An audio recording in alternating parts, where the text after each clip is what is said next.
What is up, guys? Zan from the Madden channel. In today's video, we're going to show you how to create unique defensive fronts out of any formation in any playbook in Madden 20 to help confuse your opponent, bring some different blitz looks, and also create different coverage combinations. Before we get into that video, please make sure you take a quick second, hit the subscribe button. Also, make sure you check that notification bell so that way you don't miss any of the uploads I've got coming your way here on the Zan Madden channel. If you guys want to watch me play Madden 20 live and mediocrely at that, you guys can check me out on twitch.tv/OZANO. If you guys subscribe to me over there, I've got exclusive sub tips that goes out to the subs that will tackle specific pain points that you guys see in Madden 20, teach you guys how to counter metas and set new metas as well. All right, guys, without further ado, let's go ahead and get into today's tip. This is something that you can use to kind of amp up your blitzes. This is something that you can also use to kind of create some different coverage looks, some different fronts, maybe some different blocking assignments when you're trying to defend the run.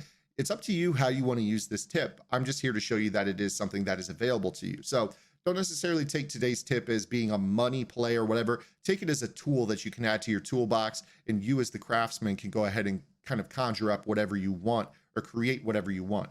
For me personally, this is something I will use in the 3-4 bear, but I'm going to show you the tip out of 3-4 odd because I know a lot of players love 3-4 odd this year. So let's go ahead and talk about what we're going to be doing. This is going to be shown to you in kind of a coverage based scale. I'm going to show you how to turn Tampa 2 into a cover 2 invert that actually makes sense. So you guys know what a cover 2 invert is, right? Obviously a cover 2 invert is where you take your outside corners and put them in the deep halves, and then you take your safeties and you put them into the cloud flat zones.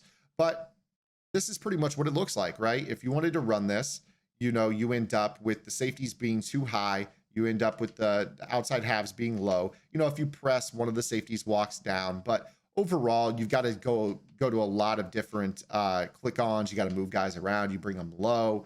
You know, now in this situation, you look like you're in a cover 2 invert. Okay, fine. Let's go ahead and respot the ball. I'm going to show you how to do that in a much more simplistic fashion without having to move people around. So what we're going to do here to move your safeties in any defensive formation in Madden 20 is you put them into spies, and then you repeatedly base align. This is very similar to how we get linebackers to mug gaps when we blitz them and then press over and over. So we put our safeties into spies. Now we're going to show blitz. Usually it takes 1 or 2 tries, and then they come down into the box. Now, if you want to, go ahead and put them back into their original assignments if you want by just putting them in halves, or go ahead and invert your coverage. So we go ahead and put our safeties into buzz zones and then shade them down or shade them up to put them in cloud flats. Now you're in a cover 2 invert look.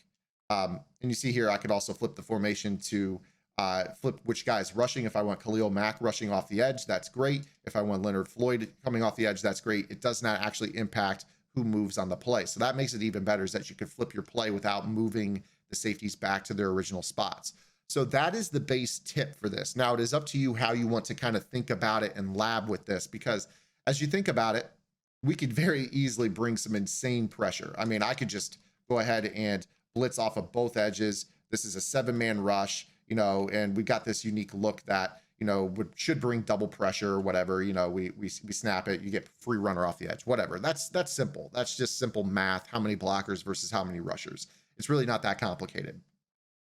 But what you guys could do to kind of take it a step further is kind of look at how this impacts how the offensive line looks. So I want to go ahead and show you what the offensive line does here. You notice that they've got these short pass blocking angles when you do that. These are called short T's. My colleague Ant Cap that I used to work with for the longest time, he talks about these all the time. Short T's are basically telling the offensive lineman to short set or block like it's a quick passing concept, like a slant or a sticks or whatever. Now, what I'm going to do here is I'm going to go ahead and reset my play. Let's get these safeties just out of this play real quick. Just move them back to their original depth. I want you to look what the offensive line looks like here without those guys down there. They're in long T's. So this play standard is designed to be a regular drop back pass where the offensive line are looking for the edge rushers or whatever. So I'll just go ahead and throw that ball away. Now, this will work in some sets. It won't work in others. Some sets short T easily, other sets don't. So this is where I say you need to really make sure you're labbing. But let's go ahead and show you. I'm going to flip this play. I'm going to run that stock play. I want you to watch Khalil Mack versus Brian Bulaga. On the right, you see Khalil Mack gets into the block. Then he gets kind of a nice little shed. You know, it looks like Khalil Mack, right? Looks pretty good. You can also kind of invite this edge rush with the short sets, and it gets home a lot quicker, in my opinion. So I'm going to go ahead and show you what I mean here. That was with the long tees. That's what Khalil Mack looked like with the long tees. Now I'm going to go ahead and spy my players, do the baseline trick. Now they're down in the box, and we can go ahead and drop them back out. It really doesn't matter what they're in. Now we take a look here. You see that the line is still basically in those long tees. So you also have to kind of lab and try to figure out what protection or what type of assignments, or do you need your linebackers base aligned? Can you run this non-base aligned? You see, basically with this set, you just have to base align multiple times to get them down. And then you start to lab and figure out what short sets the offensive line. So now you see in this example that it looks like they're in a regular drop, right? But what you could do is if you can get them into a short set example, that tackle is really inviting the edge rush as opposed to getting beat inside when they short tee. So, you know, if I try to go down and mug a gap, maybe try to see if we can change those sets. It doesn't look like they are here in this example, but we'll go ahead and respot the ball here because I think I kind of fiddled around too much with the play there. So let's go ahead and try this again. Go ahead and spy our safeties. Base the line a couple times. And, you know, you could invert your coverage, really doesn't matter. Go ahead now, send them into a cover 2 invert look. And now we take a look at the offensive line. They are short set. So yeah, there was something a little funky right there with how I set that up. But now we've got them short set. And now in this example, when you're short set, what should happen more often than not is you should get a speed rush angle with Khalil Mack where his ability will activate very quickly. What you will sometimes see, though, just to be aware in 3-4 odd, is Khalil Mack might try to kind of run a twist stunt where he blitzes hard to the inside. It's a little bit more rare, but it does happen from time to time. We'll go ahead and snap the ball. See how Khalil Mack's star lit up right away because of the short set?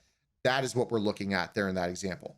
So when you short set them, you're looking for that edge rush ability to really kick in a lot more quickly because this tackle, when they don't have a long tee, if I can get this cursor on Bulaga right here, this tackle, when he's short set, is not looking to get a wide kick step. Yes, he's going to target Khalil Mack, but he's not really, he's more worried about getting beat inside than he is outside. So you see how Khalil Mack really gets that speed rush angle. It kicks in, and he's going to get off that block a little bit more quickly than when they're long teed. But overall, it's going to be up to you guys to kind of determine what you want to do with this from a pass rush standpoint, from a coverage combination standpoint.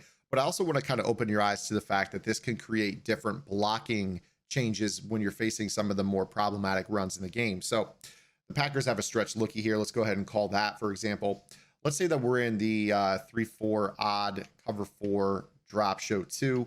We talked about this, like these zones yesterday in yesterday's upload. You guys can check the link in the description. We talked about the spin shed zones. They're really, really good.